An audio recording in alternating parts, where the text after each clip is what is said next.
नमस्कार, आप देख रहे हैं 4 PM और मैं हूं आपके साथ सिमरन। दोस्तों, बिहार एसआईआर और विपक्षी दलों में चल रहा घमासान फाइनल वोटर लिस्ट आने पे और तेज हो गया है। एक और जहां विपक्षी दल ये सरेआम ऐलान कर रहा है तो हर विधानसभा में 10,000 से ज्यादा दलित, अति पिछड़े और मुस्लिम वोटरों को काट दिया गया है।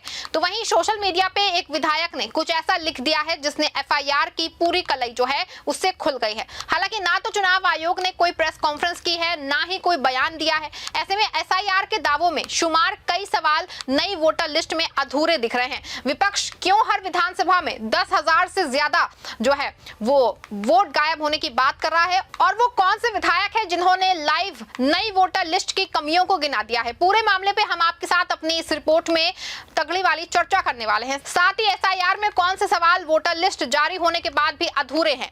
दोस्तों, बिहार चुनाव से ठीक पहले अचानक वोटर लिस्ट को दुरुस्त करने के नाम पे स्पेशल इंटेंसिव रिवीजन यानी कि एसआईआर कराने का फैसला चुनाव आयोग ने किया, लेकिन राहुल गांधी और विपक्ष ने इसका विरोध किया और प्रक्रिया को वोट चोरी करने का एक साधन बताया। लेकिन ज्ञानेश कुमार जी सुप्रीम कोर्ट से लेके आम जनता को भरोसा दिलाते रहे कि एसआईआर में कोई गड़बड़ी नहीं होगी और जब 30 सितंबर को लिस्ट आएगी तो देखिएगा ऑल इज वेल मिलेगा। लेकिन अब जब 30 सितंबर को वोटर लिस्ट आ चुकी है और 24 घंटे बीत चुके हैं और वोटर लिस्ट की खामियां छन छन के सामने आना शुरू हो गई हैं।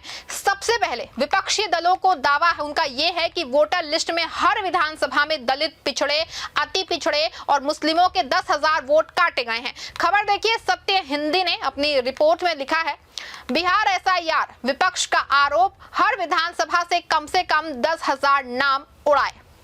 देखा आपने, खबर की हेडलाइन से ही साफ है कि विपक्ष चिल्ला चिल्ला के कह रहा है कि हर विधानसभा में कम से कम 10,000 या उससे ज्यादा वोटर्स के नाम को गलत तरीके से काट दिया गया है। आपको बता दें कि बिहार में एसआईआर के बाद जो फाइनल डेटा जो है आया है उसमें जो है कुल 7.42 करोड़ मतदाता दर्ज किए गए हैं। जून में शुरू हुए एसआईआर अभियान के बाद ये संख्या 47 लाख से अधिक घटी है, लेकिन अगस्त में जारी ड्राफ्ट सूची के 7.24 करोड़ से वृद्धि हुई है। ड्राफ्ट में 65 लाख नाम गैर हाजिर, स्थानांतरित या मृत बता के हटा दिए गए थे। दावा और आपत्ति चरण के बाद 21.53 लाख योग्य मतदाताओं को जोड़ा गया, जबकि 3.66 लाख नाम हटाए गए।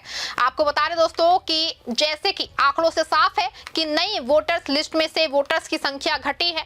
बता दें आपको कि देश में पहली बार ऐसा एसआईआर हुआ है जब वोटर्स की संख्या बढ़ने की बजाय घट गई है, और शायद यही वजह है कि विपक्ष हर विधानसभा में 10,000 दलित, पिछड़े, अति पिछड़े और मुस्लिमों को काटे जाने का दावा कर रहा है। हालांकि विपक्षी दलों ने अभी कोई जो है सिल्स या फिर डेटा सार्वजनिक नहीं किया है। हालांकि आरजेडी के एक विधायक जिन्होंने एसआईआर के बाद फाइनल वोटर्स लिस्ट सामने आ जाने के बाद आरजेडी विधायक अली अशरफ ने सोशल मीडिया पे एक वोटर लिस्ट शेयर की है जिसमें उनका दावा है, मेरी पत्नी के विवरण में उनका और मेरा नाम गलत है, मेरी भतीजी के डॉक्यूमेंट्स नहीं देने पे उनका नाम सूची में शामिल है, मेरे पड़ोसी बहू को पुरुष बना के मेरे मकान संख्या में जोड़ने और मेरे गाँव की 2 महिलाओं को तृतीय लिंग में शामिल करने के लिए आपको ढेरों आभार।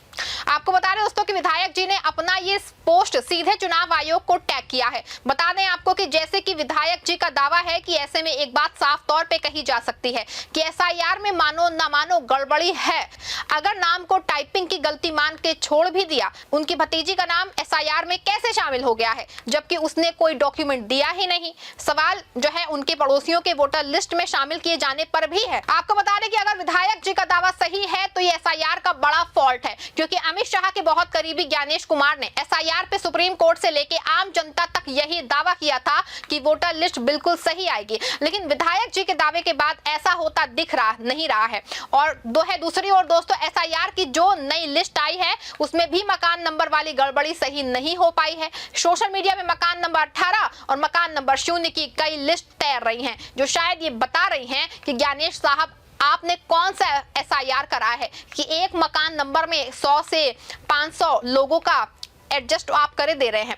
आपको बता दें दोस्तों कि इसके अलावा सबसे बड़ा सवाल है कि जो 21.53 लाख मतदाता जोड़े जाने का दावा चुनाव आयोग कर रहा है, क्या उसमें भी कोई बड़ा घालमेल है? सोशल मीडिया पे कई पोस्ट इस तरह की वायरल हो रही हैं कि 16.93 ही फॉर्म 6 थे, तो इसकी संख्या अचानक से कैसे 4.6 लाख बढ़ गई है?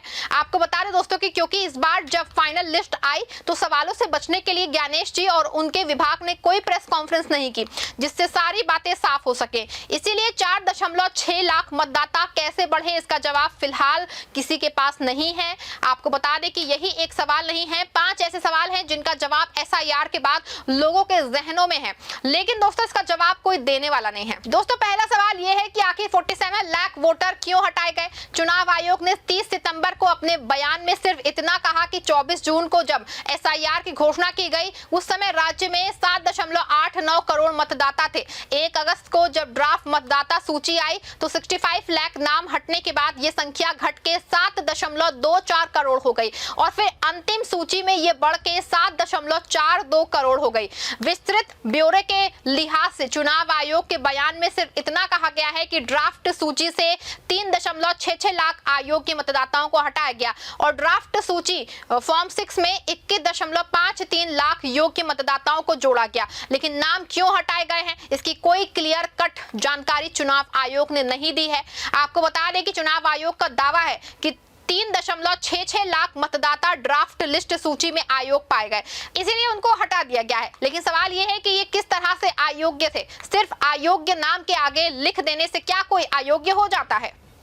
इसके साथ दोस्तों तीसरा जो सबसे अहम सवाल है कि 47 लाख वोटर्स कटे हैं, इसमें नए 21.53 इसी 65 लाख का हिस्सा हैं या 65 लाख अलग कटे हैं और 21.53 लाख अलग जुड़े हैं और फाइनल डेटा में नए जुड़े को जो है 65 लाख में माइनस कर बताया जा रहा है। आपको बता दें दोस्तों कि इसके अलावा जो 47 लाख लोग हैं उनमें एक बात ये भी साफ नहीं है कि इसमें कितने लोग ऐसे हैं जो दस्तावेज नहीं जमा कर पाए हैं और उनका नाम कट गया है। साथ ही बीजेपी और ज्ञानेश जी जो विदेशी वोटों का दावा कर रहे थे उनकी संख्या में जो है बड़ी संख्या में विदेशी वोट है। इसीलिए दोस्तों एसआईआर जरूरी है, लेकिन जब फाइनल वोटर लिस्ट सामने आई तो इसमें इस बात का नाम कहीं नहीं है कि कितने रोहिंग्या और कितने बांग्लादेशी बिहार में वोटर बने बैठे थे। ये तो सवाल है जो ना सिर्फ बिहार वासियों को बल्कि पूरे देश के लोग वो उठा रहे हैं। हालांकि अभी ये शुरुआत है और जैसे जैसे वोटर लिस्ट में लोग अपना नाम ढूंढ रहे हैं और बड़ी जानकारियां सामने आएंगी, लेकिन फिलहाल आरजेडी विधायक के आरोप सोशल मीडिया पे तैर रहे हैं। एक मकान नंबर की कई वोटर लिस्ट और वोटर लिस्ट पे आए 5 सवाल कहीं ना कहीं एसआईआर की प्रक्रिया पे सवाल उठा रहे हैं। आपको क्या लगता है कि विधायक के उठाए गए सवाल कहीं ना कहीं ज्ञानेश कुमार जी और उनके विभाग को मुंह चढ़ा रहे हैं? क्या जो एक ही मकान नंबर के नाम से सोशल मीडिया पे जो लिस्टें तैर रही हैं वो एसआईआर के मुंह पे तमाचा नहीं है? क्या जो 5 सवाल पूरे देश और लोगों के जहन में है उसका जवाब ज्ञानेश जी और उनके विभाग को देना नहीं चाहिए था? पूरे मामले पे आप जो भी सोचते हैं अपनी राय कमेंट में जरूर लिखिएगा। इस खबर को लाइक और शेयर भी करिएगा। धन्यवाद।